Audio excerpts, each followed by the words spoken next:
जय हिंद दोस्तों। चलिए आज जानते हैं मध्यकालीन भारत का आरंभ। देखिए, भारत के इतिहास में ना एक ऐसा भी समय था जब एक बहुत ही शक्तिशाली साम्राज्य खत्म हो गया और उसके बाद पूरा का पूरा उत्तर भारत 100 साल तक, जी हाँ, 100 साल तक पूरी तरह से अराजकता में डूबा रहा। आज हम उसी रोमांचक दौर के बारे में जानेंगे जो SSC, UPSC, PCS, railway, defence और बैंकिंग, इन सभी की परीक्षाओं के लिए बहुत ही ज्यादा महत्वपूर्ण है। तो ये जो टाइमलाइन है ना, ये दरअसल हमारी आज की कहानी का पूरा रोड मैप है। हम क्या समझने वाले हैं? एक महान साम्राज्य का पतन, उसके बाद जो अराजकता फैली वो, और फिर सत्ता के लिए नए दावेदारों का उदय। मतलब ये कहानी है प्राचीन भारत के अंत की और मध्यकालीन युग की एक बहुत ही तूफानी शुरुआत की। तो हमारी कहानी शुरू होती है साल 647 ईस्वी से।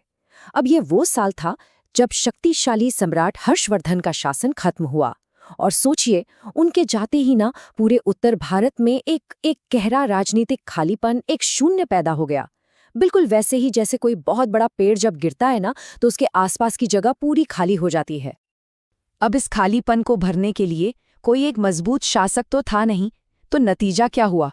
छोटे छोटे राज्य आपस में ही लड़ने भिड़ने लगे।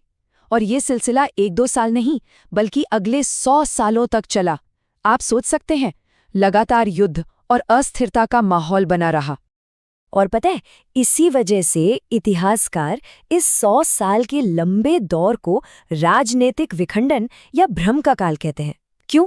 क्योंकि सीधी सी बात है, कोई एक सेंट्रल पावर थी ही नहीं और चारों तरफ बस कंफ्यूजन और लड़ाई झगड़े का माहौल था।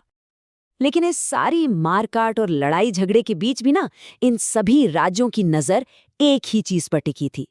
एक ऐसा इनाम, एक ऐसा पुरस्कार जिसे हर कोई हर हाल में जीतना चाहता था।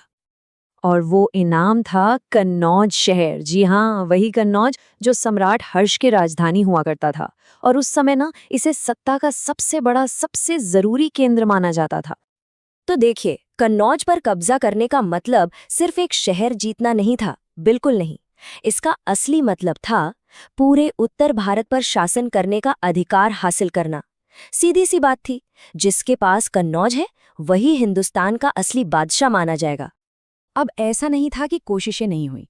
कई राजाओं ने अपनी किस्मत आजमाई। जैसे कश्मीर के राजा थे ललितादित्य, उन्होंने कुछ समय के लिए कन्नौज पर कब्जा कर भी लिया, लेकिन कोई भी इसे लंबे समय तक अपने पास नहीं रख सका। और इसी बात से पता चलता है कि उस समय सिचुएशन कितनी अनस्टेबल थी और उत्तर भारत का सिंहासन कह सकते हैं कि असल में खाली ही पड़ा था। लेकिन फिर लगभग 100 साल के इस कंफ्यूजन के बाद साल 750 ईस्वी के आसपास इतिहास ने एक बहुत बड़ा मोड़ लिया। ये वो साल था जब इस पूरी अराजकता के धुएं के बीच से 3 बड़ी और बहुत ही शक्तिशाली ताकतें उभर कर सामने आई। और ये ताकतें पूरे साम्राज्य पर अपना हक जमाने के लिए पूरी तरह से तैयार थीं। तो कौन थीं ये 3 महाशक्तियां? चलिए देखते हैं। पश्चिम में थे गुर्जर प्रतिहार, पूर्व में थे पाल और दक्षिण भारत से आए थे राष्ट्रकूट। तो बस ये थे हमारी कहानी के 3 मेन प्लेयर्स, 3 मुख्य खिलाड़ी। तो अब मैदान में 3 बड़े खिलाड़ी आ चुके थे। अब जो छोटी मोटी लड़ाइयां चल रही थी ना, वो सब खत्म होने वाली थीं और उनकी जगह लेने वाला था एक बहुत बड़ा, एक केंद्रीय संघर्ष। और मजे की बात ये थी कि इन तीनों का लक्ष्य सिर्फ एक था, कन्नौज पर कब्जा करना।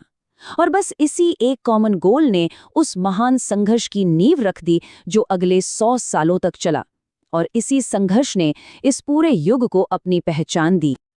और इतिहास में इसी जबरदस्त लड़ाई को त्रिपक्षीय संघर्ष के नाम से जाना जाता है। देखिए, ये कोई एक लड़ाई नहीं थी, ये तो एक साम्राज्य के लिए 3 महाशक्तियों के बीच कई पीढ़ियों तक चलने वाला एक महायुद्ध था, एक लॉन्ग वॉर थी।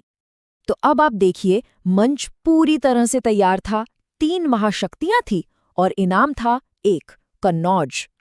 भारत के भाग्य का फैसला करने वाला वो महान संघर्ष अब बस शुरू ही होने वाला था। और इसी एक संघर्ष ने अगले 100 सालों के लिए मध्यकालीन भारत का पूरा नक्शा ही तय कर दिया। तो सवाल अब सबसे बड़ा यही है कि जब ये 3 शक्तिशाली साम्राज्य पूरी सत्ता के लिए आपस में टकराए, तो आखिर में जीत किसकी हुई होगी? इस महासंग्राम का नतीजा क्या निकला? खैर, ये हम जानेंगे अपने अगले हिस्से में। ऐसी ही जानकारी के लिए सब्सक्राइब कीजिए ऑल कैन स्टडी को। थैंक यू और मिलते हैं नेक्स्ट वीडियो में।